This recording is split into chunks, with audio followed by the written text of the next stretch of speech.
بسم الله الرحمن الرحيم كسو دوادا معاد اسبين waxaan ku jirnaa buuggii qanaacada macaamiisha iyo sida macaamiisha loo qanciyo oo ugu wanaagsan ayaan ku soo jirnay maanta waxaan qaadanaynaa ciwaan sababta aan macaamiisha u soo dhaweynayno waa maxay sababta aan macaamiisha u soo dhaweynayno waa maxay ciwaan noocaas aan qaadanaynaa maanta hadii aan leedmo sida aan la socono macaamiishu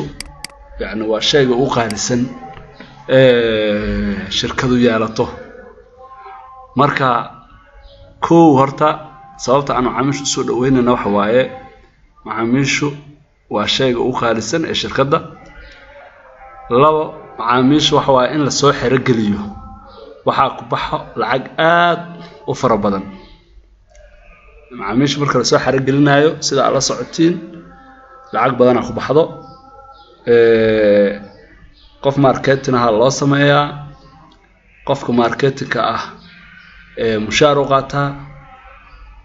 qofka marketingka wuxuu qaadaa lacag promotion la yiraahdo oo loogu tala galay qofkii inuu xataa adeegga tijaabi oo yiraahdo ama badeecada tijaabi waatana inuu yiraahdo laga yaabaa mararka qaar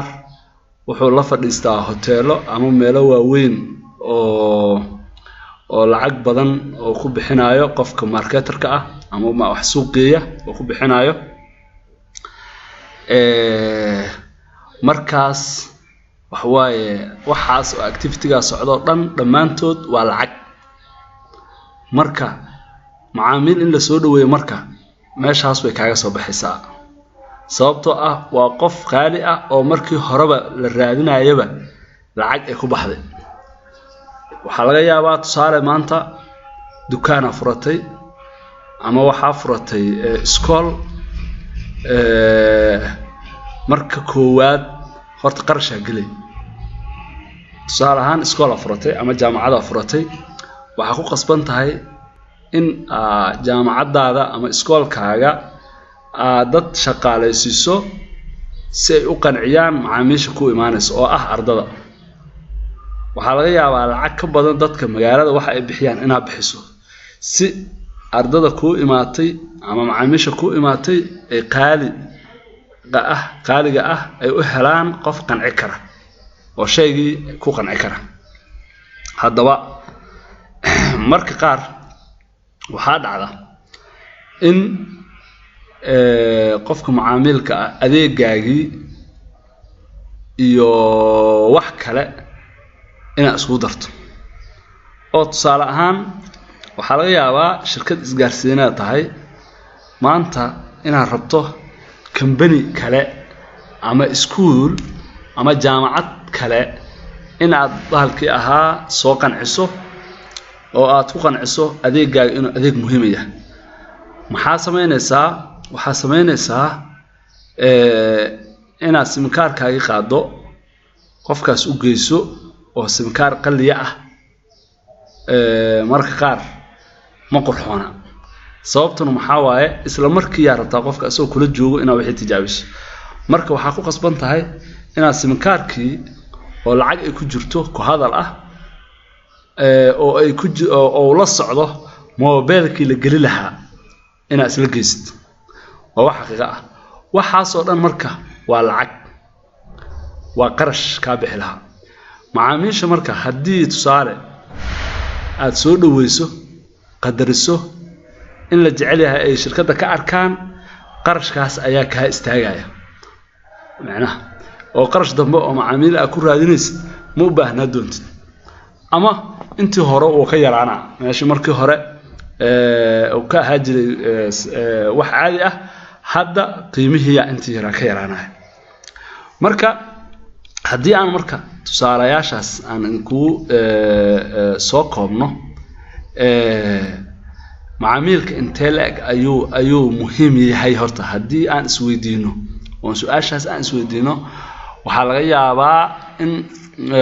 la dhaho boqolkiiba intaas laakiin sidaas ma ahan haddii ay jirto boqolkiiba inta ugu badan la yaqaano ay noqon lahayd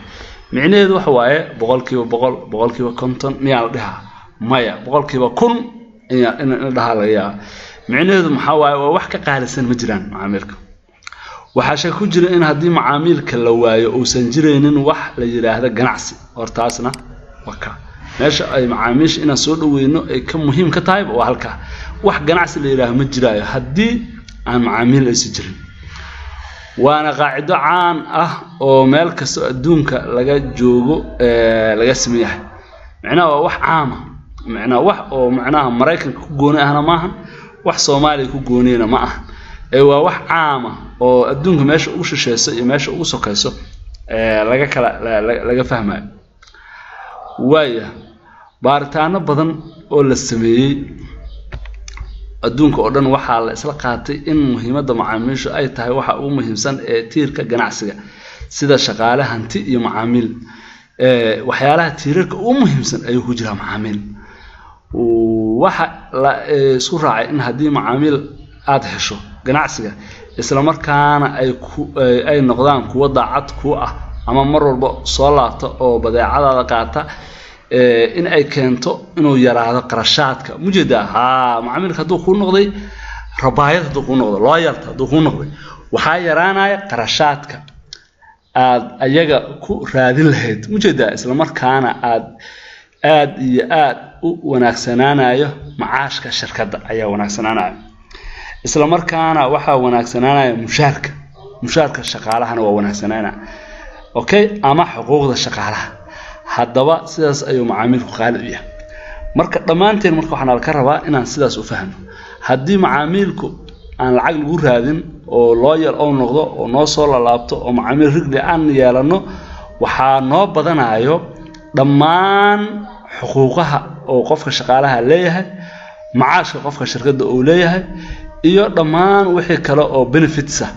ayaa aad u badanaya marka aad iyo aad u mahadsantihiin waxaan rajeynayaa inuu cashirkan cashir aad muhiim idinku ah inuu yahay inaad wax badan ka faa'iidi doontaan insha Allahna waa sii wadi doonaa ilaa inta aan ka gaareyno dhamaadka buugga insha Allah. Assalaamu calaykum.